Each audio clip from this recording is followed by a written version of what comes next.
Hello guys, welcome back. तो आज का ये वीडियो काफी स्पेशल होने वाला है। गाइस, इस वीडियो में मैं अपना 1 ईयर का टीसीएस का कंप्लीट एक्सपीरियंस आपसे शेयर करने वाला हूँ। आपको हर एक चीज को बताता हूँ कि कैसे हमारी जर्नी रही है, क्या क्या चैलेंजेस हमको फेस करने पड़े हैं और आपको किन चीजों का ध्यान देना चाहिए।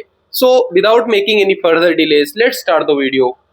दोस्तों, सबसे पहले मैं आपको बताना चाहूंगा, अगर आप टीसीएस के लिए हायर हो रहे हो तो सबसे मेन होता है इनका आईएलपी का प्रोग्राम। आप किसी भी रोल के लिए हायर हो रहे हो, चाहे वो डिजिटल हो, चाहे वो निंजा हो, चाहे बीपीएस हो या इग्नाइट या स्मार्ट, तो आपको शुरू में इनिशियल लर्निंग प्रोग्राम से ही पास होना है। मतलब कि उस लर्निंग प्रोग्राम के थ्रू ही आप अपने इनिशियल ट्रेनिंग को कंप्लीट करोगे। उसके बाद फर्दर आप किसी प्रोजेक्ट में डिप्लॉय होगे। मतलब कि after completing your ILP training, then only you will be eligible to be enrolled in any type of projects। दोस्तों, ये प्रोजेक्ट की मैपिंग जो होती है वो आपके स्ट्रीम के स्पेसिफिक नहीं होती है, ये रैंडम होती है। तो इस चीज को आप दिमाग से निकाल दीजिए कि अगर मैं किसी भी स्ट्रीम में अलाइन हो गया हूँ तो इसी स्ट्रीम में मुझे जो है वो आगे चल के प्रोजेक्ट्स मिल लेंगे। ऐसा कुछ भी नहीं है, किसी को कुछ नहीं पता होता आप किस स्ट्रीम से आ रहे हो। आपको बस अपनी लर्निंग से फोकस करना है। तो दोस्तों, मेरी जो ज्वाइनिंग हुई थी वो 26 जून 2025 को हुई थी इग्नाइट प्रोग्राम के लिए। तो जिसके लिए इग्नाइट प्रोग्राम में सबको चेन्नई जाना होता है, जैसा कि सबको मालूम है। तो हमको भी 4 महीने के ट्रेनिंग के लिए इग्नाइट में चेन्नई जाना था। चेन्नई के थोराईपक्कम लोकेशन में हमको 4 महीने की कंप्लीट ट्रेनिंग दी जाती है इग्नाइट प्रोग्राम में। दोस्तों, सबसे पहले हमको चेन्नई बुलाया जाता है, फिर हमारी ऑनबोर्डिंग होती है। कंप्लीट डॉक्यूमेंट्स के साथ आपको वहां पर जाना होता है। पहले ही आपको एक मेल आ जाता है जिसमें पूरी इंफॉर्मेशन रहती है कि आपको कौन कौन से डॉक्यूमेंट्स के साथ यहाँ पर आना है ऑनबोर्डिंग के डे पे, और उसमें टाइमिंग भी मेंशन रहता है। तो आपको उसी टाइमिंग पे वहां पर रिपोर्ट करना है।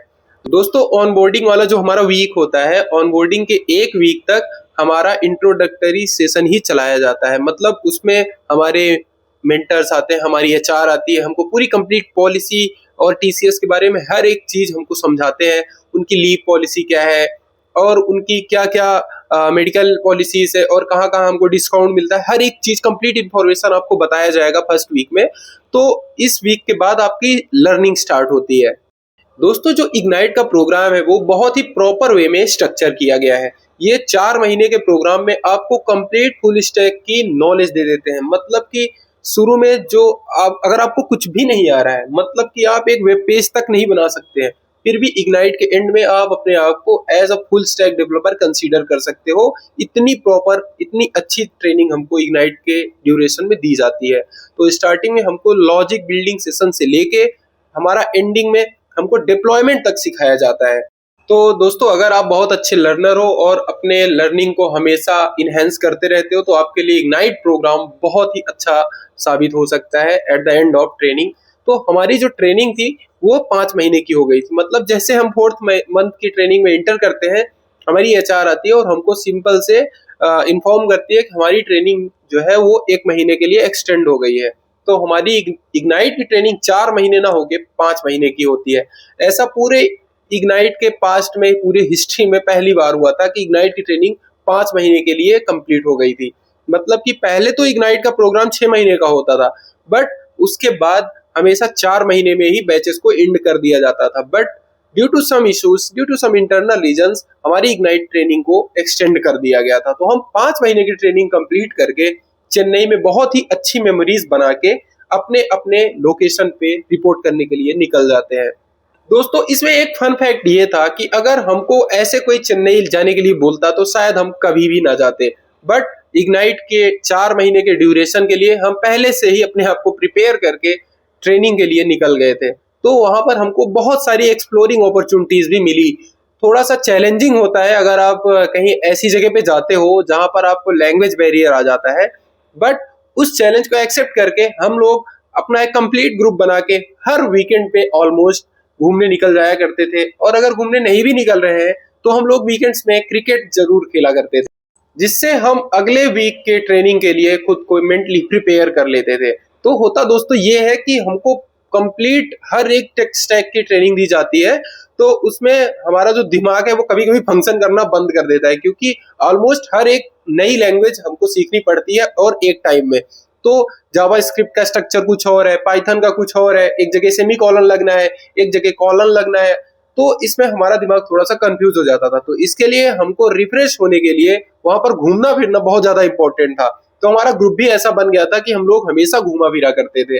तो ये चीज हमको काफी बेनिफिशियल लगा और हमको काफी ज्यादा हेल्पफुल लगा, क्योंकि हम अगले वीक के ट्रेनिंग के लिए खुद को मेंटली प्रिपेयर कर लेते थे।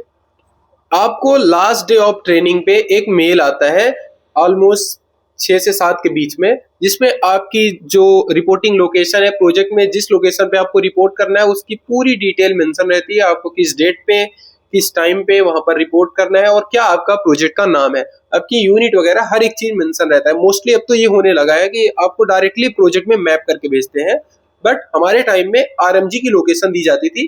जैसे मेरा बेस लोकेशन दिल्ली था तो हमको नोएडा ऑफिस में रिपोर्ट करना था, तो हमको ये पूरी इंफॉर्मेशन पहले ही मेल पर दे दी जाती है कि आपको इस डेट पर इतने टाइम पे यहाँ पर रिपोर्ट करना है। तो इनिशियल में आपकी अगर प्रोजेक्ट मैपिंग नहीं हुई है तो आपको आरएमजी को रिपोर्ट करना है। आपके पास प्रोजेक्ट कॉल आएंगे, हो सकता है आप पहले ही सिलेक्ट हो गए हो, मतलब ट्रेनिंग के ड्यूरेशन में ही आप किसी प्रोजेक्ट में सिलेक्ट हो गए हो, तो आपको डायरेक्ट उस प्रोजेक्ट में रिपोर्ट करना है, आपको आरएमजी पे नहीं जाना है।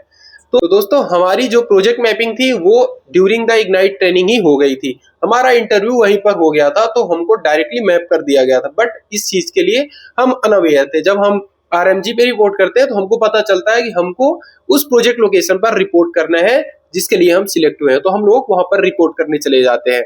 तो दोस्तों जो प्रोजेक्ट लाइव होती है और जो ट्रेनिंग लाइव होती है वो बहुत ही ज्यादा डिफरेंट होती है। प्रोजेक्ट में आपको हर एक एज ग्रुप के लोग मिल जाएंगे, आपसे सीनियर मिल जाएंगे, मतलब कि ट्रेनिंग में ये चीज आपको बिल्कुल फील नहीं होता है। ट्रेनिंग में आपके सेम एज ग्रुप के सारे बंदे रहते हैं जो जस्ट पास आउट होके आए रहते हैं। दोस्तों प्रोजेक्ट में आने के बाद आपको रियल वर्ल्ड की सारी चीजें देखने को मिलती हैं, मतलब कि एक प्रोजेक्ट का फ्लो कैसा होता है, एक प्रोजेक्ट जो कंप्लीट होता है वो जो हम ट्रेनिंग में करके आए रहते हैं उससे कितना डिफरेंट होता है। हर एक चीज आपको रियल वर्ल्ड की वो प्रोजेक्ट में ही समझ में आती है। दोस्तों ट्रेनिंग में हमारी जो स्ट्रीम होती है और प्रोजेक्ट में जो हमको जिस टेक्नोलॉजी पे काम करना होता है उसका कोई भी इंटर रिलेशन नहीं होता है। हमको किसी भी जगह पे रिक्वायरमेंट के अकॉर्डिंग मैप कर दिया जाएगा और हमको उस प्रोजेक्ट पे काम करना ही पड़ेगा, क्योंकि हमारे पास और कोई चॉइस नहीं है। Because as a fresher you don't have any choice and you can not blame anyone for this. So आपको जो भी टेक्नोलॉजी मिलेगी, चाहे आप कंफर्टेबल हो या ना हो, आपको उस पे काम करना ही पड़ेगा। दोस्तों अगर मैं सैलरी इंक्रीमेंट की बात करूं तो बहुत से लोग ये पूछते हैं कि 4 महीने के बाद क्या हमारी सैलरी इंक्रीमेंट होती है या नहीं। तो दोस्तों अगर आप कंप्लीट करके आते हो, अपनी ट्रेनिंग कंप्लीट करके आते हो, उसके बाद आपकी कोई भी सैलरी इंक्रीमेंट नहीं होती है जब तक आपका कंपनसेशन लेटर एनिवर्सरी का नहीं आता है।